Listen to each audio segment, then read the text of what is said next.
Well, we wanted to open it up to the audience to talk. I think I went over my time a little bit. Are we handing out mics for that thing? Raise your hand. Raise your hand if you'd like a question. Or, yeah, Vincent? So I was a little hungry at the end because we didn't see him get out. We saw all the terrible struggles and one horrible thing after another. Yeah, where's the happy ending, man? Come on. And so my question is, if there were a sequel, or I'm sure you've thought about what would happen next, what either happened in reality or what could conceivably happen when things turn around? Yeah. You know, for the individual, not the context that the individual's in, for us, it was appropriate to make it real, because he's not out of that, you know. But his mind space is different, so he's able to provide in a different way, be a better father. And that's just reality. So we had to respect what he's gone through and what a lot of these people have gone through. And, you know, a lot of times it's, you don't get someone saying, all right, here's, you know, $100,000, you can move out of here and, you know, move to this place. It's just not a common thing. So a lot of times a win is a mind state, because from that mind state you can go out and create something, and it's going to take years. It took him, whatever, the 21 years to understand a certain way of life. Now it's taking him a while to kind of reprogram himself, and it's a process. So, you know, it's not an overnight thing. So does he have a job? Currently? Yeah. Currently he had a job, and then he lost it because he lost his driver's license because of some child support stuff. So he's waiting to get a driver's license again so he can get into a training program to get back, to get a job again. So it's, but the mind state's there. He's fighting through what's coming up. Does he need a driver's license to drive or for identification? He could get a California ID, but he needs one to drive for, you know, he wants to work in the commercial production industry. And there's a group called Streetlights that will give them training, but to be in the Streetlights program, you need a driver's license.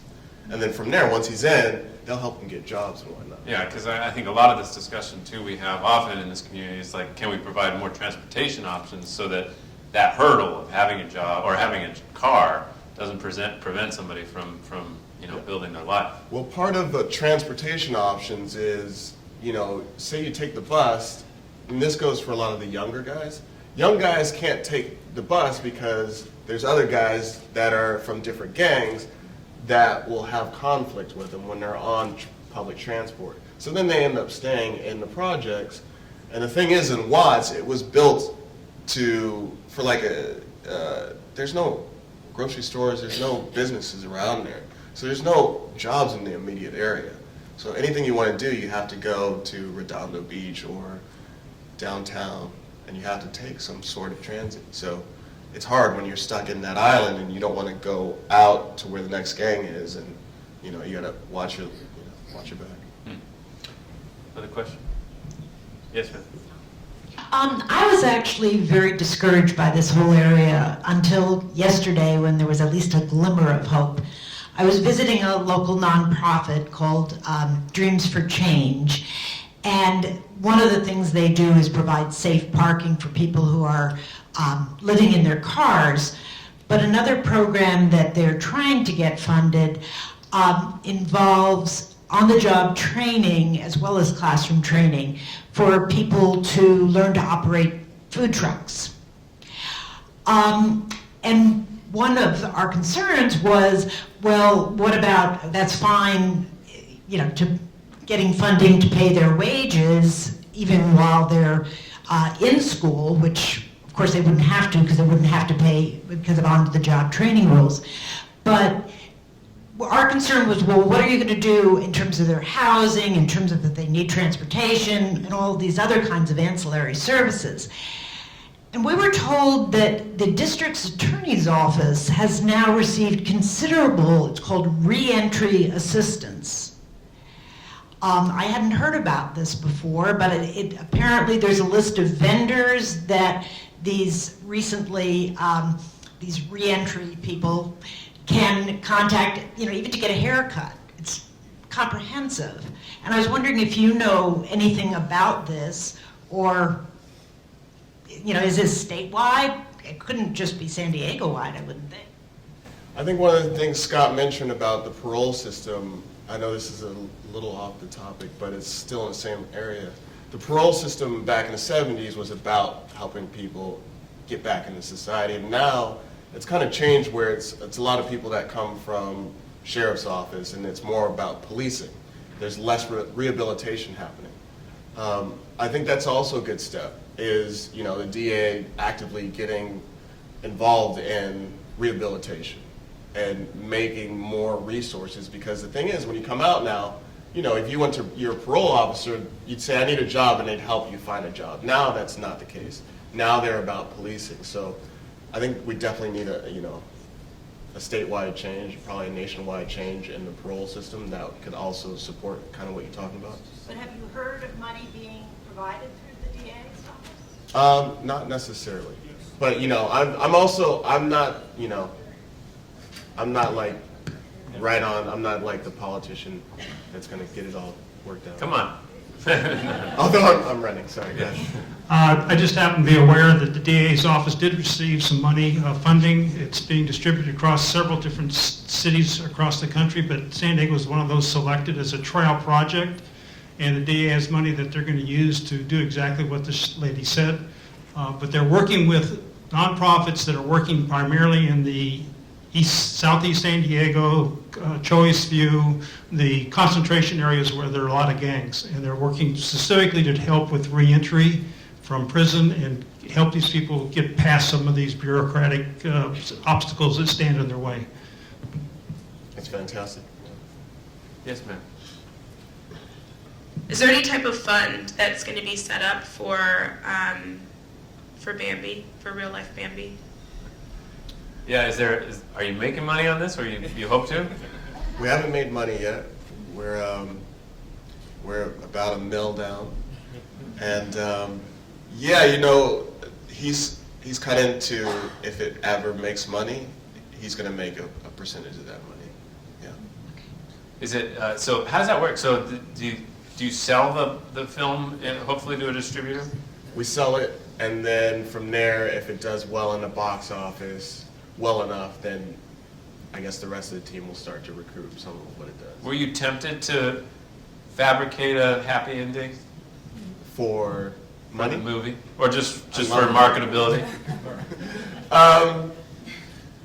I think my producer is just so fantastic. He was like, let's make the best movie possible. And to me, that meant being respectful to people that I met in the project. That it's not a fairy tale.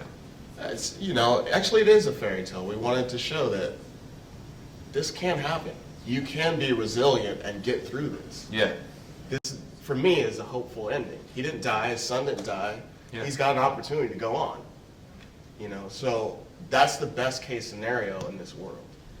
Because we come from a different understanding, we go, oh, that's terrible, la la la. But we have to shift our paradigm and go, what's their perspective? Yeah. Growing up in that environment, it's not our perspective of our environment on theirs. It's their understanding of the world. It's like when you go to India and you see the happiest people are the people that live on the street, and they don't have clean water.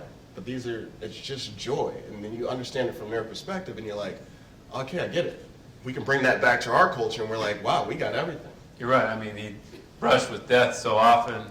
He brushed with poverty and the worst of the worst, and he's still alive, and his son's still It's alive. great, yeah, he's good. Okay. I mean, he could be dead. I mean, Bobby says it a lot now. He's like, look, this experience has been incredible for me because I didn't carry a gun for all these years.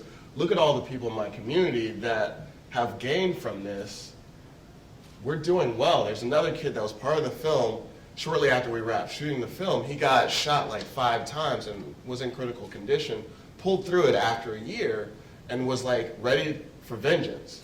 We had a screening in LA with 1,600 people. He came to the screening. It was like a couple weeks after he could leave the bed, and he saw the screening and he came up to me afterwards and he said, you know what?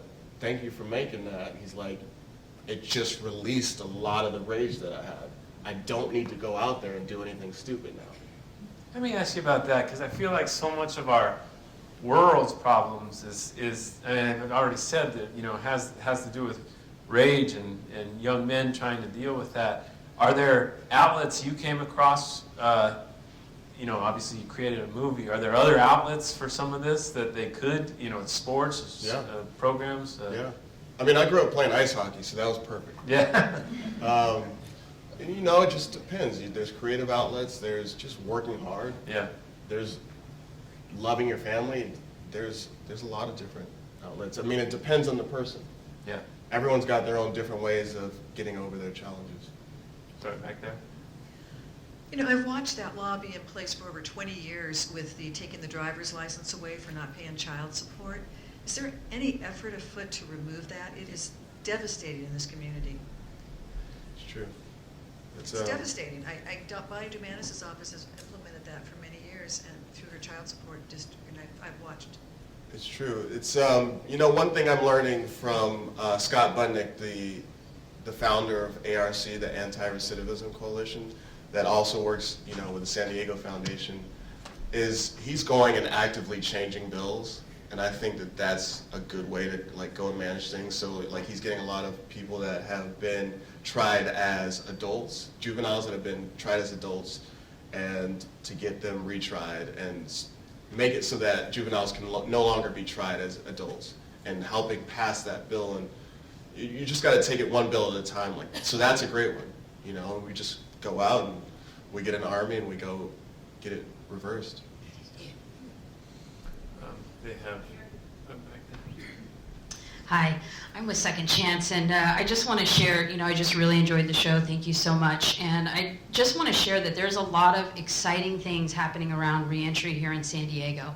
And we should be proud to be a part of this community and all that our sheriff is doing. There is down at our East Mesa reentry facility, we have folks in there that are getting certifications through adult school. Our organization just had the opportunity to open one of the first job centers inside the reentry facility, and this is exactly what we're doing, trying to remove barriers for individuals. You can't get a job without a social or an ID, right? So we could start with that.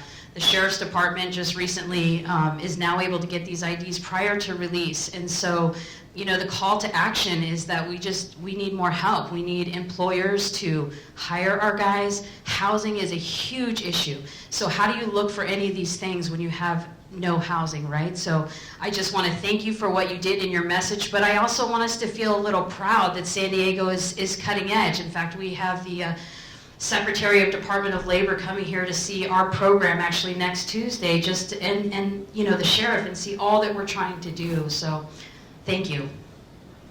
Well, we have time for one more. I just was wondering if you ever have any plans in the future to have Bobby appear publicly with you to answer questions about his life. Yeah, he goes on some of the screenings with me. He goes, he went to a festival in Florida when I wasn't available, so we all kind of just split up. What's your next project? I told Bruna that it's kind of top secret, but for right now we're calling it Birdman 2. Birdman 2? Fair enough. But actually it's a mix between Birdman and Revenant, so it's Revenant 2. Well, Malik, thank you so much. Yeah.